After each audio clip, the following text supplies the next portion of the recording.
और भी देखो, तुम्हारे शरीर का कोई अंश पकड़े तो वो तुम्ही को पकड़ना होगा, तुम्हारा हाथ पकड़े तो तुम्ही को पकड़ना होगा, तुम्हारा बाल पकड़े तो तुम्ही को पकड़ना, तुम्हारा पैर पकड़े तो तुम्ही को पकड़ना। इसी तरह और भी समझने पर देखोगे कि सब में तुम ही हो। मतलब तुम्हारा जो मैं है वो पूरे शरीर में फैला हुआ है। हाथ पर तो मतलब मेरे को ही पकड़ा, मेरे को छुआ, मेरे स्पर्श किया, कहीं भी स्पर्श करो तो उस प्रकार जब वहाँ अखंड चैतन्य में स्थिति होती है तो लगता है कि वो सब अपने ही है, अपने आप में ही है सब।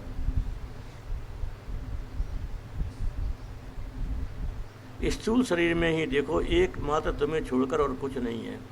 व्यक्त अव्यक्त अनंत एकत्व चिंतन करते समझ में आता है। और एक बात है, महात्मा लोग जीव और जगत क्या है इसे विशेष भाव से जानते हैं, इसी से भी एकदम भावापन्न हो सकते हैं। कोई पेड़ देखते ही एकदम पेड़ के भाव से ग्रहण कर सकते हैं। कोई जंतु या जीव देखा तो उसके वास्तविक स्वरूप को जानकर उस जंतु के भावापन्न हो सकते हैं। इसी तरह कोई मनुष्य देखकर पूर्ण रूप से उसके भाव में अपने में ला सकते हैं। इसी से उनके लिए कोई बात जानने योग्य नहीं रह जाती।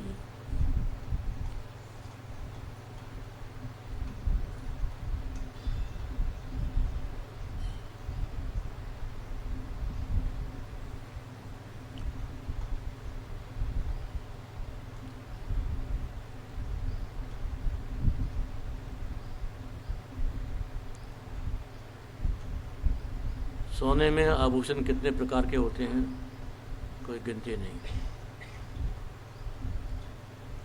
जिसकी बुद्धि एक आभूषण को ग्रहण करती है उस एक ही आकार में एक ही रूप में बंध गया। और यदि मान लो पूरे सोने से एकाकार कोई हो गया, पूरे सोने से, तो उसको ये कहने का अधिकार बन गया कि सारे आकार मेरे हैं, सारे आकार मेरे हैं। ये जो जगत है, जीव है, परमात्मा का ही स्वरूप है। जब तक हम एक शरीर के नाम रूप से बंधे हुए हैं कि मेरा ये नाम है और मेरा ये रूप है, तब तक हमको इस सत्य की अनुभूति नहीं हो सकती कि सारे नाम मेरे हैं और सारे रूप मेरे हैं। जो उसे ब्रह्म भाव से एक हो गया, ब्रह्म ही सब है, परमात्मा ही सब है।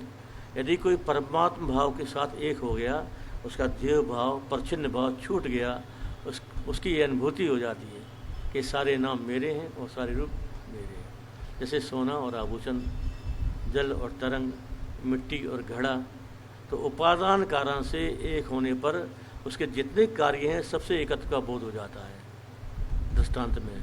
इसी प्रकार सिद्धांत में ब्रह्म तत्व से एक होने पर ब्रह्म तत्व का जो कार्य रूप जितना भी जो कुछ है सबसे एकत्व का बोध हो जाता है। तो यदि हमको ये अनुभूति करने के सब हम ही हैं तो हमको ब्रह्म भाव से एक होना पड़ेगा, तब हमको ये अनुभव होगा कि हमारे अलावा कुछ नहीं है, हम ही हमें, दूसरा कोई नहीं है। ओम शांति।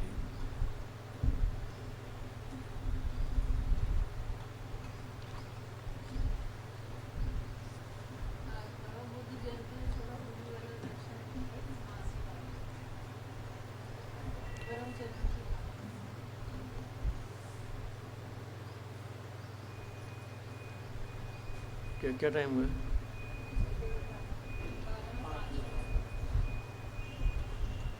आज बुद्ध जयंती है, बुद्ध पूर्णिमा। भगवान के बुद्ध को हम लोग अवतार मानते हैं, नवा अवतार।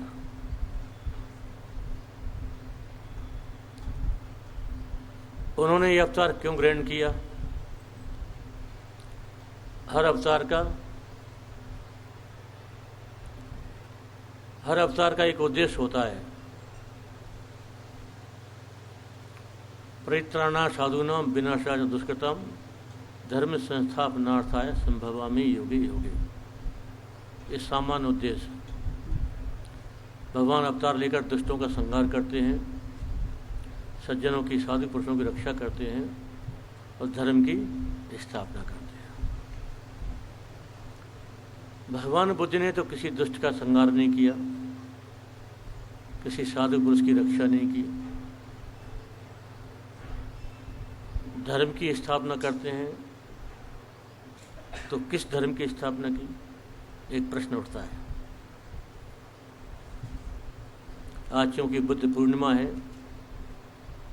तो इस बात को तुम समझ लो कि भगवान बुद्ध ने किस धर्म की स्थापना की है।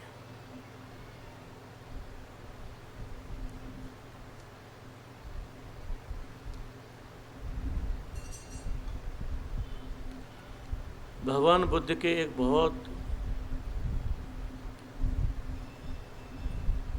प्रसिद्ध बौद्ध धर्म के विद्वान हुए हैं नागार्जुन। उन्होंने सिर्फ एक श्लोक में भगवान बुद्ध ने जिस धर्म की उपदेश दिया, जिस धर्म की स्थापना की, वो व्यक्त करते हैं। वो कहते हैं, पकड़ना बात को, सर्वदृष्टि प्रहाणाय सद्धर्म उपदेशयत्। समस्त दृष्टियों के परित्याग का जिसने उपदेश दिया है, सर्वदृष्टियों के परित्याग के उपदेश देने वाले जो धर्म है, उसको जिसने स्थापित किया, उस महात्मा गौतम बुद्ध को मैं प्रणाम करता हूँ। एक वाक्य में समस्त दृष्टियों का परित्याग, ये क्या है? देखो, जब तक हम अज्ञानी हैं, हमारी दृष्टि क्या है? ना संसार की दृष्टि है, नाम रूप की दृष्टि है। ये माइक है, ये बाजा है, ये दीवार है। धर्म के क्षेत्र में ये भगवान राम है, ये कृष्ण है, ये दुर्गा है, ये शिव है। ये दृष्टियाँ हैं सब, ध्यान रखना, ये सब दृष्टि। ये भक्त की दृष्टि में भगवान के रूप, नाम रूप। वेदांत मार्ग में हम चलते हैं तो हमारी दृष्टि होती है आत्मा की। मैं आत्मा हूँ, मैं शरीर नहीं हूँ, मैं सच्चिदानंद स्वरूप हूँ। ये ब्रह्म दृष्टि जागी कि मैं ब्रह्म हूँ। ये ब्रह्म दृष्टि, मैं ब्रह्म हूँ, और ये जो कुछ भी दिखाई दे रहा है वो सब ब्रह्म है। तो सबसे छोटी दृष्टि, सबसे नीचे स्तर की दृष्टि क्या थी? मैं शरीर हूँ। और सबसे ऊंची दृष्टि क्या है? मैं ब्रह्म हूँ। इन दो के भीतर सारी दृष्टियाँ आ गई।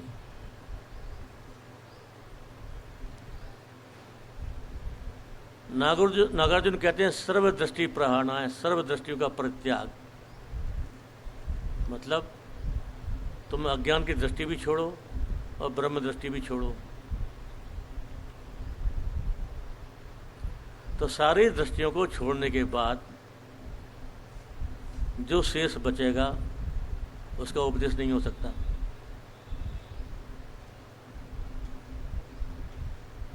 तो ऐसे जो अनिर्वचनीय तत्व है, जिसको वाणी द्वारा व्यक्त करना संभव नहीं है, जिसको हम कुछ भी नहीं कह सकते, चतुष्कोटि विनिर्मुक्ता। देखो, किसी भी वस्तु को तुम 4 कोटियों में रख सकते हो।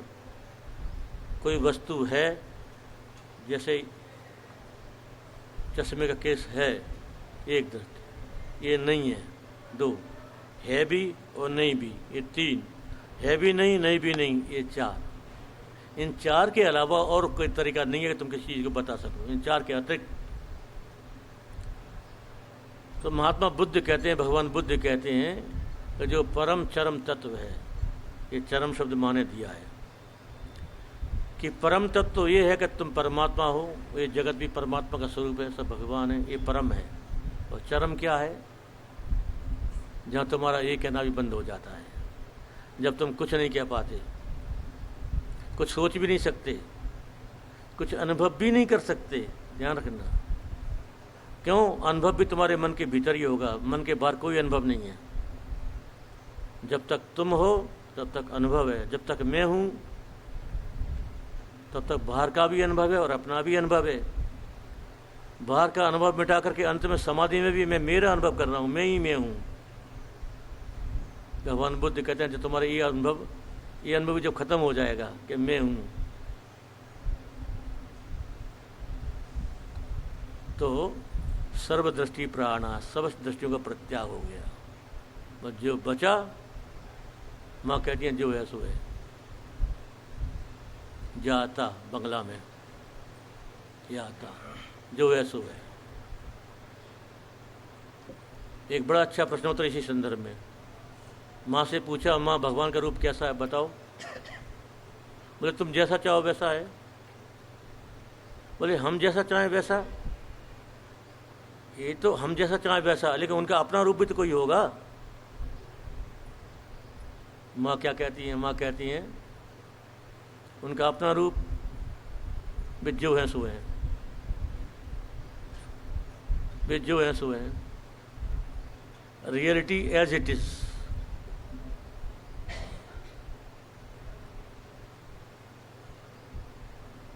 भगवान शंकराचार्य ने अपने ब्रह्मसूत्र भाष्य में एक बहुत अच्छा प्रसंग दिया है।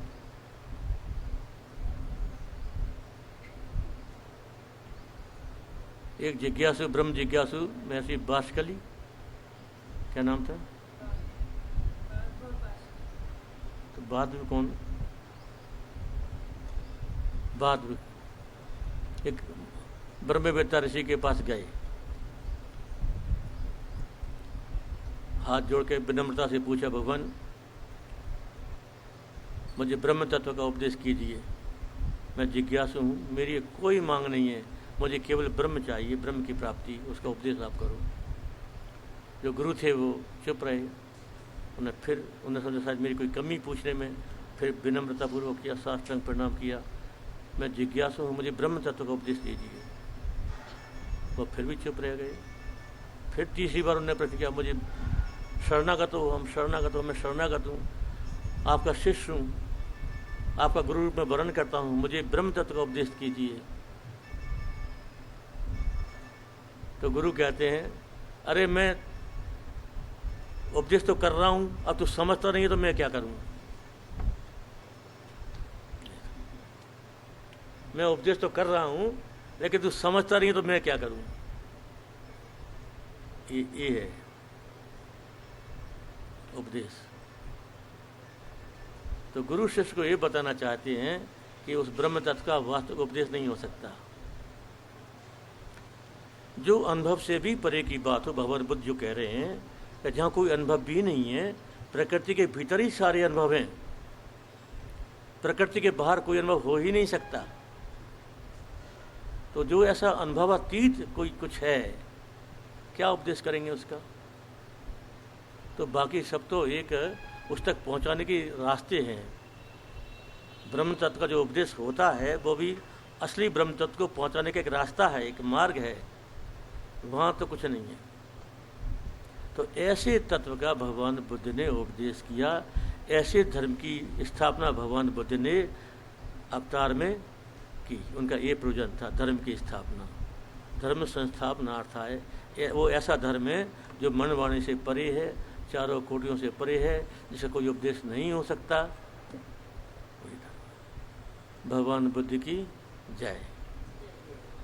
ये उनका धर्म है। चरम, माँ इसे कहती हैं चरम। वे जो हैं सो हैं, तो मुझे कुछ नहीं कह सकते कि वे क्या हैं और क्या नहीं हैं। हाँ और नहीं की परिधि में, वाणी में वो नहीं आते, हम उनको किसी भी प्रकार बांध नहीं सकते। इसलिए माँ कहती हैं जो है सो है, वे एक और अनंत हैं। तुम या तो उनको एक कह दो या उनको अनंत कह दो, लेकिन वो एक और अनंत से भी परे हैं। ओम शांति शांति शांति। हम लोग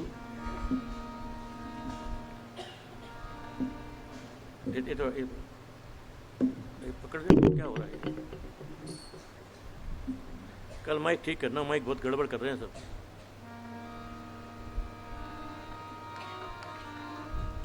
अब सबके मंगल की प्रार्थना करें। सर्वे भवन्तु सुखिनः, सर्वे सन्तु निरामयाः।